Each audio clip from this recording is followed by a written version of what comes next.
aujourd'hui, je reçois Vanessa Kuboge. Bonjour Vanessa. Bonjour Julieta.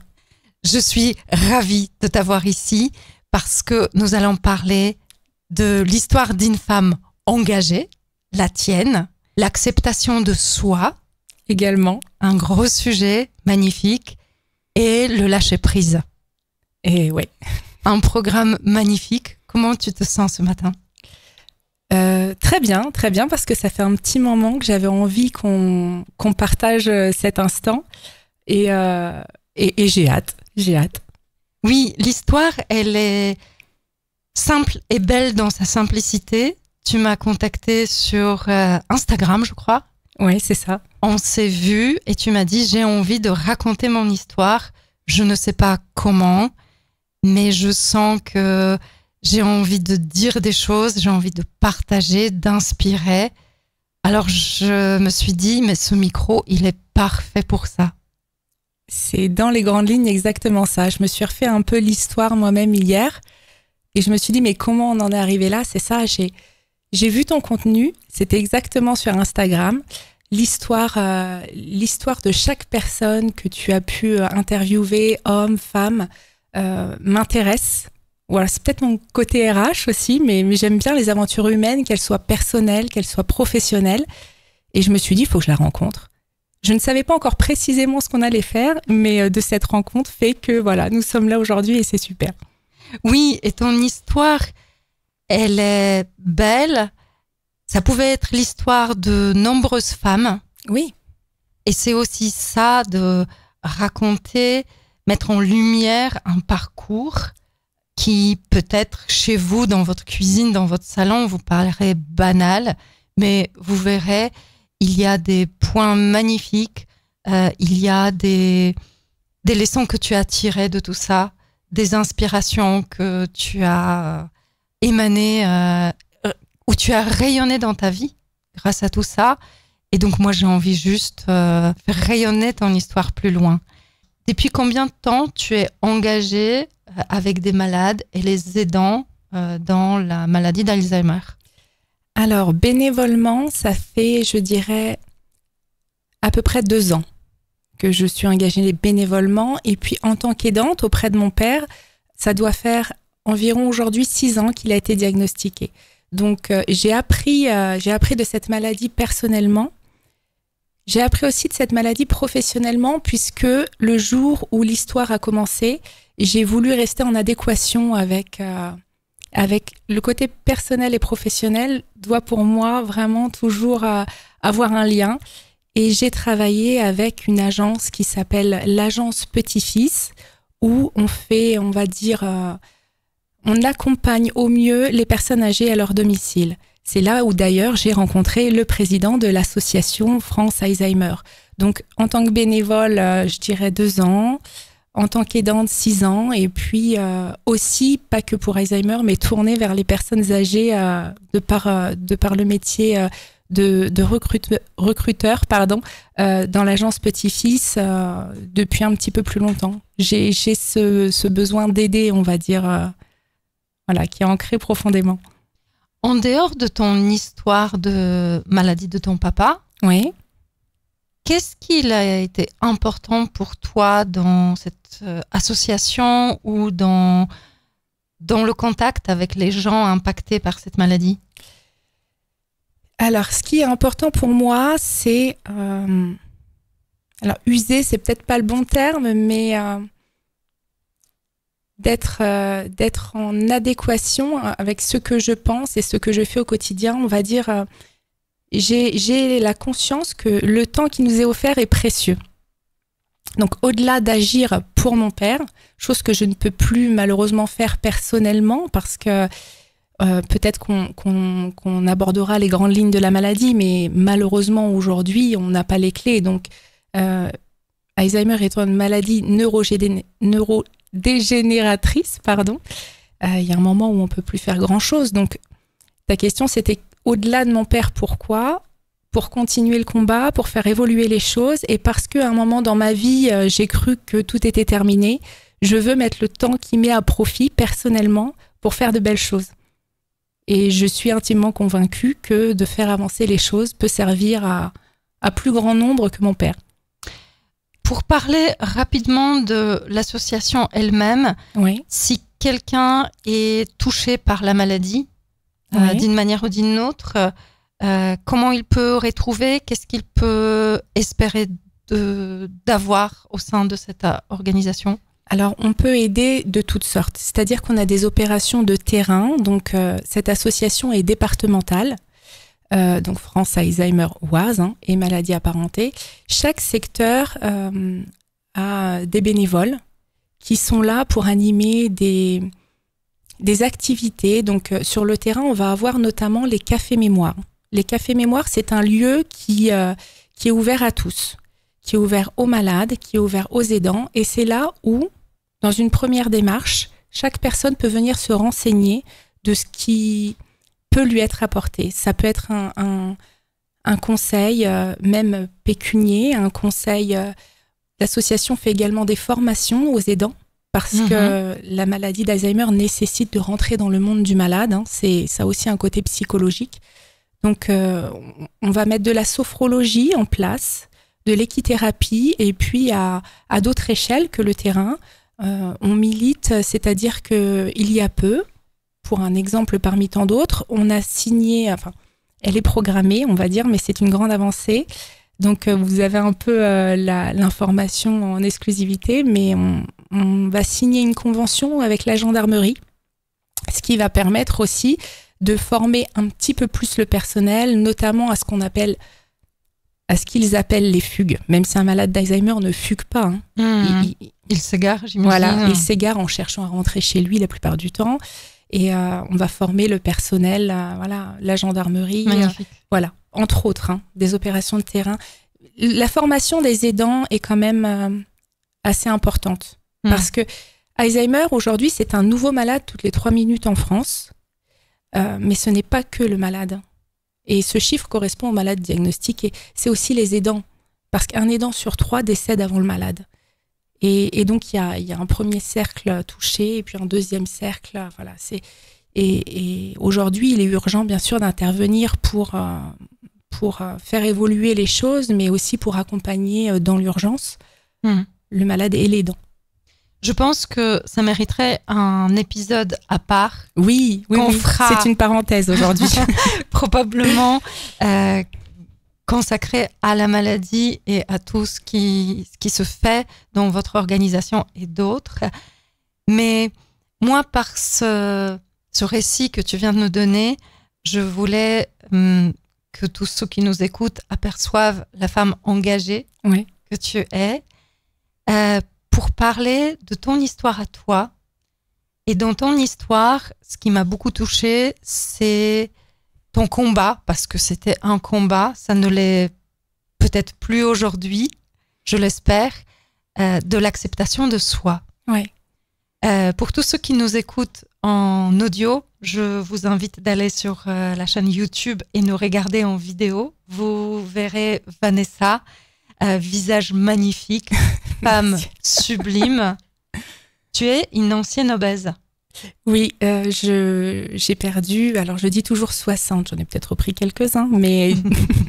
On n'a pas de balance ici, on ne va pas le vérifier. Je ne monte plus sur la balance, mais oui, effectivement, je pesais 120 kilos. Ouais. Comment tu te sentais à l'époque ? Eh bien, bizarrement, je ne sais pas si on a évoqué ce sentiment-là, mais beaucoup plus à l'aise que lorsque j'étais au minimum de mon poids. Alors, pour la petite histoire, j'ai perdu ce poids seul. Tu n'étais pas accompagnée. Voilà, la plupart des gens sont accompagnés psychologiquement. Aujourd'hui, tout va bien, je suis heureuse. Ça fait combien de temps que tu as le poids d'aujourd'hui ? Alors, à quelques grammes près ? J'ai mon fils qui avait 3 ans lorsque j'ai commencé cette perte de poids. C'est toujours mon indice temporel. Aujourd'hui, il en a 16. Donc, j'ai perdu ce poids sur environ 3 ans. Donc on va dire il y a 13 ans. Oui, c'est ça. Et je raconte cette histoire aujourd'hui, mais finalement, le chemin parcouru est beaucoup plus long que la perte de poids. La perte de poids, ça a été sur un temps donné, sur 3 ans. Et après, il y a le chemin de l'acceptation de soi qui, en tout cas me concernant, a été beaucoup plus long.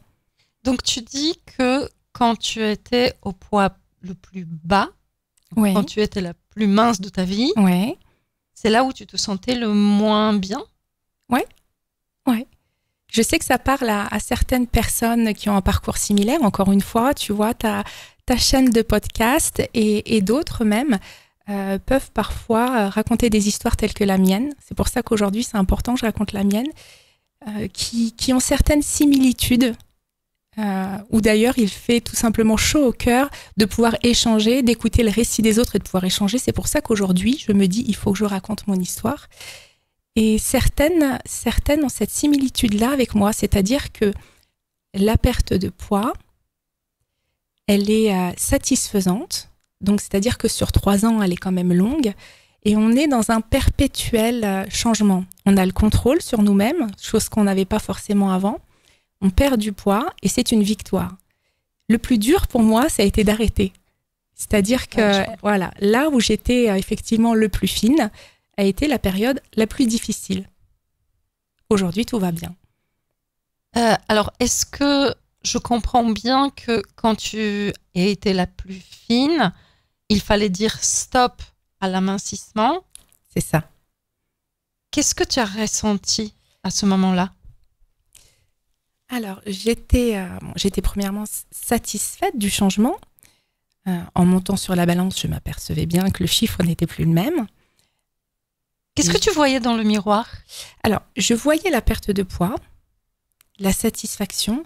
Néanmoins, je crois que ça a un nom. Hein. J'ai lu beaucoup de livres sur le sujet pour m'aider. La dysmorphophobie, quelque chose comme ça. C'est-à-dire on voit la perte de poids, mais l'insatisfaction est toujours permanente. Jamais assez? Et jamais assez, exactement. Il y a un livre comme ça qui s'appelle Jamais assez maigre, Ouais.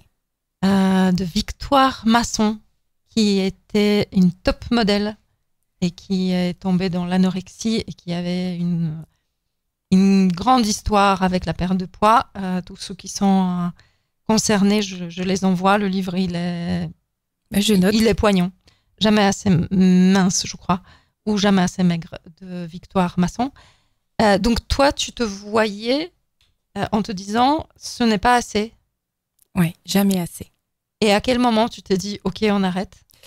Le moment où je m'évanouissais énormément. C'est-à-dire que... C'est ton corps qui... Oui, mon corps lâchait. J'ai eu un mental assez costaud, on va dire. C'est-à-dire que je me levais très tôt le matin et peu importe la fatigue, peu importe le reste, je me levais à 6 heures, je commençais à travailler à 8 heures, j'allais courir 10 kilomètres. Je faisais ça 3 fois par semaine et puis on atteint des paliers de stagnation sur 60 kilos. Le corps s'habitue, donc il faut rajouter à chaque palier de stagnation soit une privation ou soit de l'exercice. Et souvent les deux. Ou souvent les deux. Alors au début, je ne courais pas, hein. J'avais trop mal aux genoux, c'était impossible de courir avec mes 120 kilos. J'ai marché, ça a stagné. J'ai enlevé de la nourriture, j'ai commencé à courir, etc.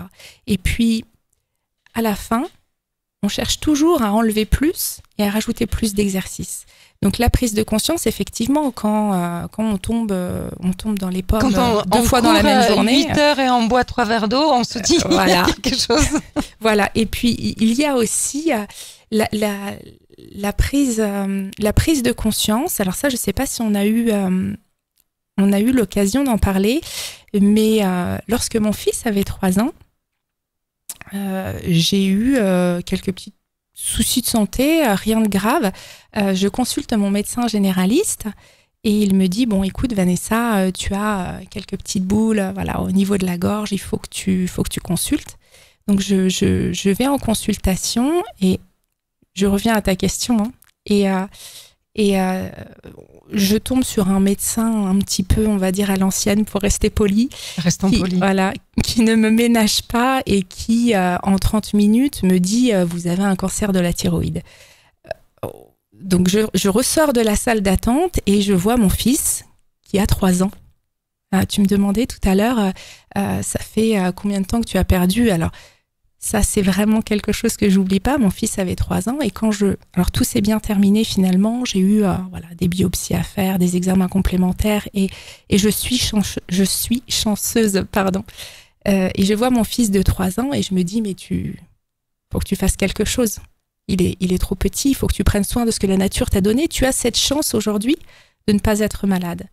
Donc, c'est lui qui m'a initiée à cette perte de poids.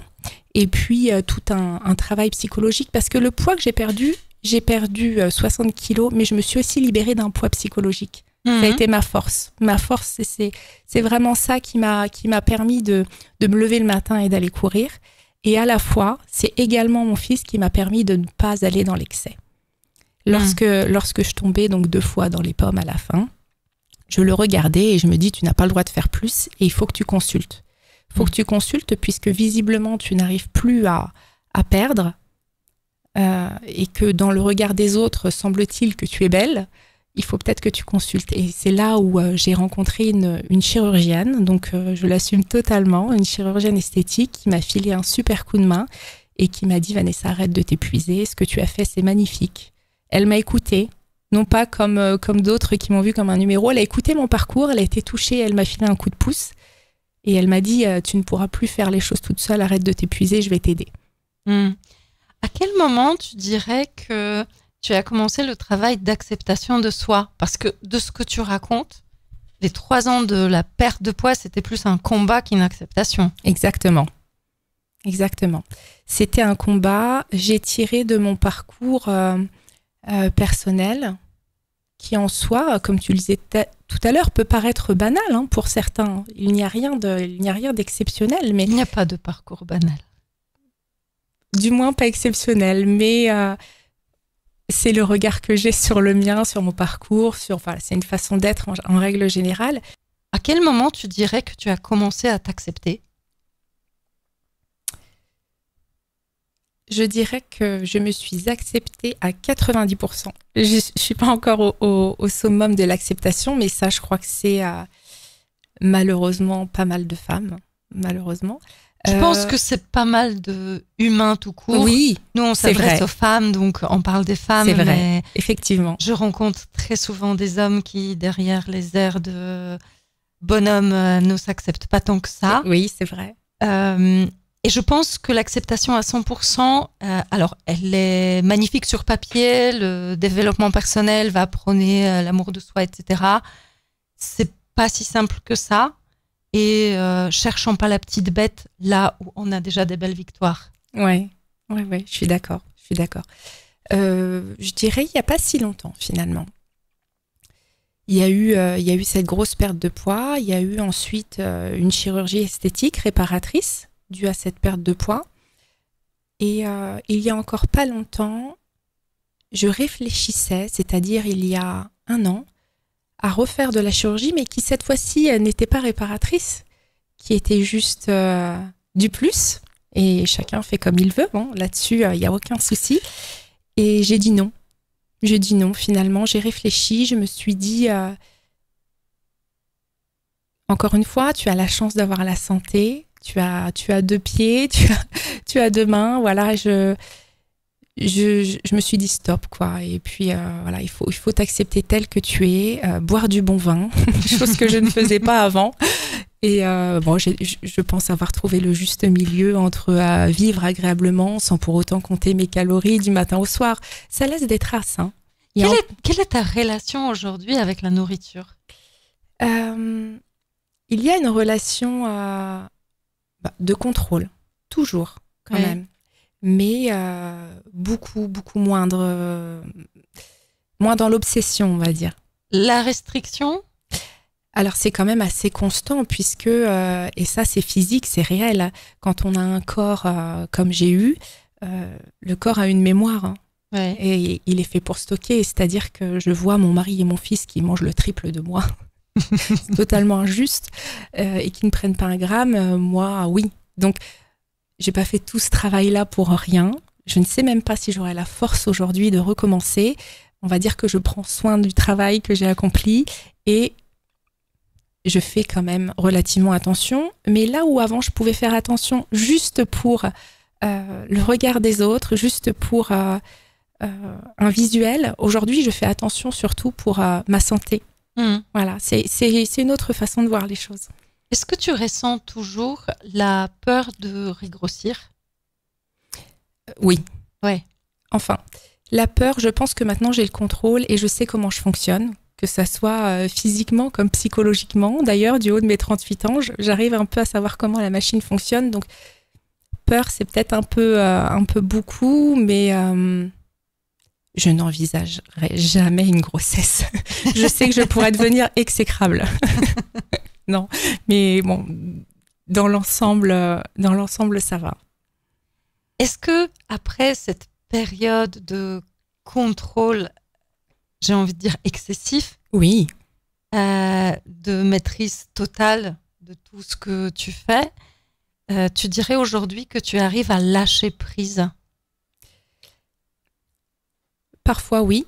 Je pense que l'âge y fait également. On apprend toute sa vie. Aujourd'hui, j'apprends à lâcher prise, mais je tire surtout une force de tout ça. C'est-à-dire que ne pas être dans l'excès, déjà pour moi, c'est pas mal, que ce soit dans la perte de poids ou dans autre chose. L'envie de vivre fait que parfois, on a envie de croquer la vie à pleines dents et foncer coûte que coûte. Alors oui, du coup, je sais faire, je peux faire, je me sers de cette force pour des bonnes actions telles que la sauce, mais plus question de me faire mal. Voilà, si je suis fatiguée, si je m'écoute. Est-ce que tu serais d'accord? Parce que moi, j'ai un regard qui est un peu particulier. J'ai accompagné, ça peut encore m'arriver, les femmes sur les relations émotionnelles à la nourriture. Ouais. Le sujet m'intéresse beaucoup. Et mon constat, c'était qu'on vit dans une société où la malbouffe est la norme. Oui. C'est-à-dire que quelqu'un qui fait les excès, qui mange trop gras, trop sucré, il est dans une consommation normale. Quelqu'un qui va se diriger vers une nourriture moins grasse, moins sucrée, il va être marginalisé et mis dans le panier avec, appelez-les quand vous voulez, bobo parisien ou autre. Tu as ce regard-là? Oui, alors je pense que certains de mes amis, mon entourage, doivent bien rire ils vont bien rire lorsqu'ils vont entendre ça. Effectivement, nombre de fois j'entends tu nous enquiquines, toujours pour être poli. Tu nous fais chier, oui, c'est ça ce qu'on entend. Parce qu'il m'arrive encore quand j'ai fait des excès uniquement le lendemain de compter un peu mes calories, mais ou alors fut un temps, lors des paliers de stagnation, comme j'expliquais tout à l'heure, j'ai même arboré un régime, alors attention, hein, je vais dire un gros mot, vegan.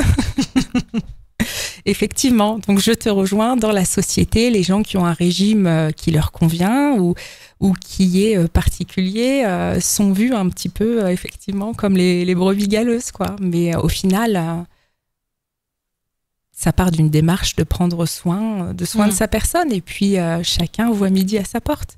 Absolument. Voilà. Deuxième point de ce paradoxe, c'est une glorification de maigreur. C'est-à-dire qu'une personne mince va être symbole d'une vie saine, là où c'est pas toujours le cas. On peut avoir des personnes qui sont maigres pour des raisons maladives. Bien sûr. Mais on vit dans une société où on nous invite à consommer et de l'autre côté, surtout nous les femmes, on nous oblige d'être d'une silhouette irréprochable. Ouais, alors ça, je crois que ça fait partie des fondements. Ça fait vraiment partie des fondements de l'histoire et ils sont tellement ancrés bien profondément qu'il va falloir du temps avant que tout ça change. Néanmoins, je ne sais pas si je suis pragmatique ou non, mais j'ai bien l'impression que les choses évoluent dans le bon sens. Toutes les femmes sont belles. Et pas que les femmes. Mais oui, toutes les femmes sont belles. Le regard que j'avais sur ma personne à l'époque est tout à fait différent du regard que j'ai sur les autres. Et je pense que la société évolue. priant pour que ça évolue plus loin, plus vite. Ouais. Comment tu te sens aujourd'hui? Alors, mon parcours laisse des traces. Comme je disais, il y a encore 10% à charger sur la totale acceptation de soi, mais au final, c'est pas grave. Je me sens épanouie parce que même si ça n'a pas été une évidence de suite, due à cette perte de poids, à cette chirurgie reconstructrice et tout ce qui va avec, comme je le disais, j'ai perdu un poids physique, mais aussi un poids émotionnel. Et aujourd'hui, d'où le titre de ton podcast, Tu es sous mes yeux, la clé de soi. Moi, je crois que j'ai la clé. Et c'est-à-dire que ça laisse des traces, ça laisse des cicatrices. Mais lorsqu'on accepte de vivre avec ces cicatrices, on ne peut pas les combattre à 100%, elles font partie de nous. Elles font partie de nous. Donc, ne pas se laisser pourrir la vie par ces cicatrices, c'est super. Et tirer d'elles tout ce qu'il y a de plus positif, c'est-à-dire je peux perdre 60 kilos, je peux faire plein de belles choses. Néanmoins, je ne dois pas laisser ces blessures me permettre de foncer jusqu'à m'en faire mal et trouver le juste équilibre. C'est aussi trouver la clé de soi. Et ça m'a permis de croire en moi, notamment pour un parcours professionnel que j'aurais pas osé aborder avant et qu'aujourd'hui j'aborde pleinement parce que retrouver confiance en soi physiquement, c'est aussi retrouver confiance en soi psychologiquement. Donc tout va super bien. Quand on écoute une histoire comme la tienne, tu dis que j'ai perdu le poids émotionnel. Ce dont on ne se rend pas compte, c'est comment on les a pris, ces kilos émotionnels. Ouais. Et ça veut dire que probablement la petite Vanessa, la Vanessa jeune ado, jeune adulte, a eu besoin de combler quelque chose. Oui. Et que, heureusement, je ne sais pas si c'est vraiment le mot, mais tu as fait de ton mieux. C'est ça, c'est exactement ça. On a tous des histoires personnelles. Alors la mienne est quand même très heureuse dans les grandes lignes, mais qui font que on grandit dans un moule. On grandit dans un moule. Et puis, ce moule nous correspond ou nous correspond un petit peu moins. Moi, le poids que j'ai perdu psychologiquement, c'était un peu une bataille. Je me souviens, l'élément déclencheur était donc mon fils, l'élément déclencheur à la perte de poids. Mais bien avant l'élément déclencheur à la perte de poids, mon fils a également été l'élément déclencheur à pas mal de petits hicks personnels. Comment expliquer ça dans les grandes lignes sans se mouvoir dans une tristesse des blessures passées, puisqu'au final, voilà, il n'y a rien de très grave. Mais on va dire que être parent, c'est difficile. Les miens, alors mon père était ouvrier agriculteur, donc c'est pour lui aujourd'hui que je suis engagée dans cette maladie. Ma mère était infirmière, j'ai grandi dans un petit village à côté de Senlis, que j'adore. Et je suis issue d'une fratrie de 3, donc j'ai 16 ans d'écart entre je suis un peu fille unique quelque part, entre mon grand frère et ma grande sœur. Et j'ai grandi dans un milieu très simple où mes parents, mon père était issu de la guerre d'Italie, etc. Donc voilà, je pense que dans cette génération-là, nombre de parents ont été issus des enfants de la guerre, mais on va dire que ils m'ont élevé de la meilleure des façons qu'ils étaient capables. Voilà. Je pense que j'ai pas connu mes grands-parents, mais à l'époque c'était un petit peu moins ouvert d'esprit qu'aujourd'hui. Et quand mon fils est né, donc il y a 16 ans, et qu'il m'a fait découvrir une autre parentalité, parce que c'est presque lui finalement qui m'a appris à être mère, j'ai pris conscience de plein de choses. J'ai pris conscience qu'il existait une autre parentalité. Alors être parent, c'est pas facile. Et je suis sûre que mon fils, dans quelques années, va se rendre compte. Me dira maman, voilà, exactement. on n'est jamais parfait. Mais l'élément déclencheur psychologique, on va dire, avant l'élément déclencheur de perte de poids, eh ben, c'était toujours Flavio.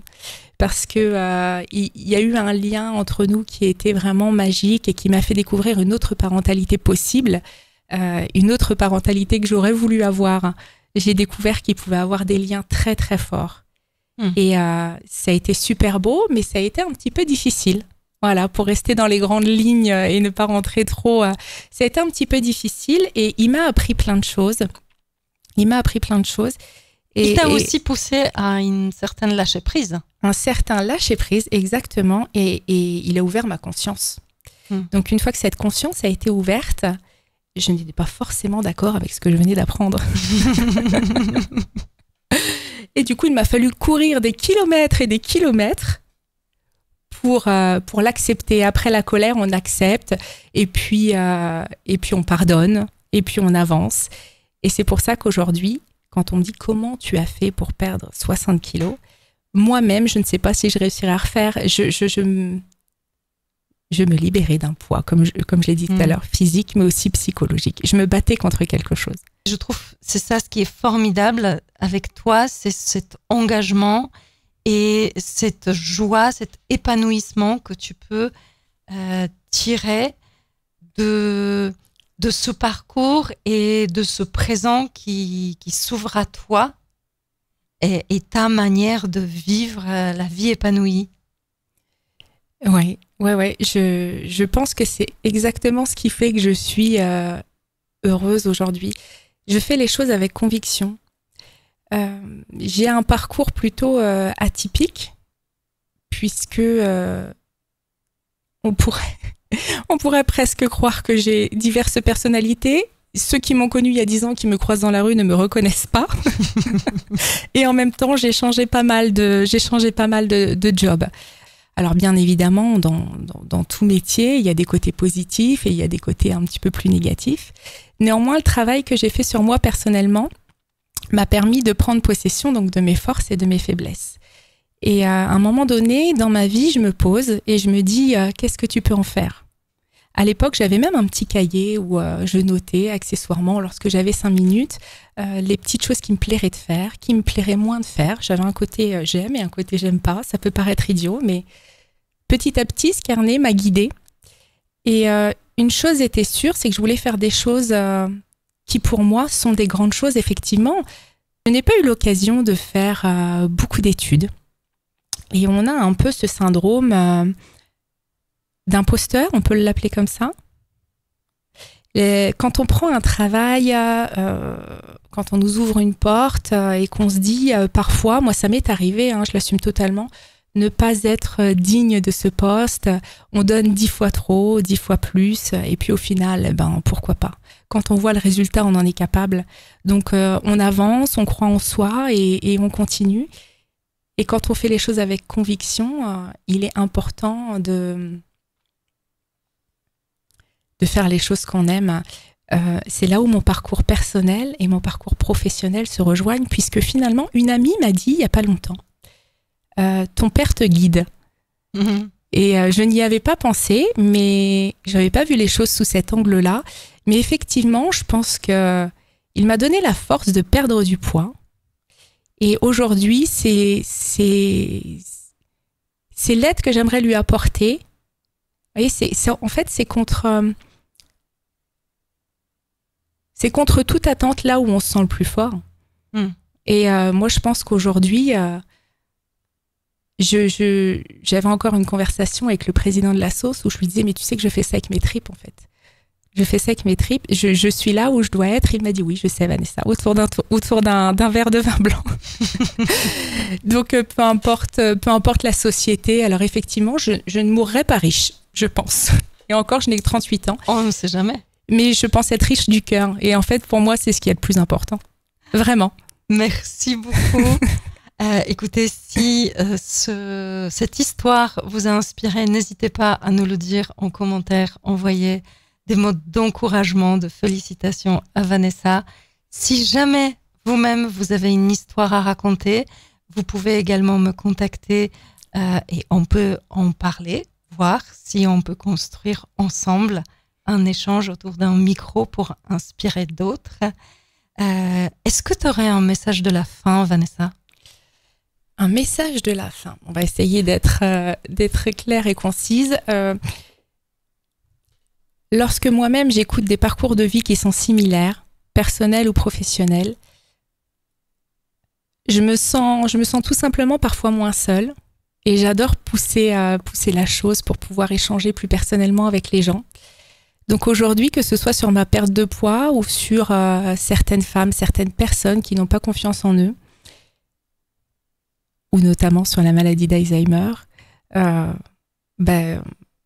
je suis là. Si je peux aider de par mon parcours, ça serait avec plaisir. Et surtout, merci à toi. Avec grand plaisir.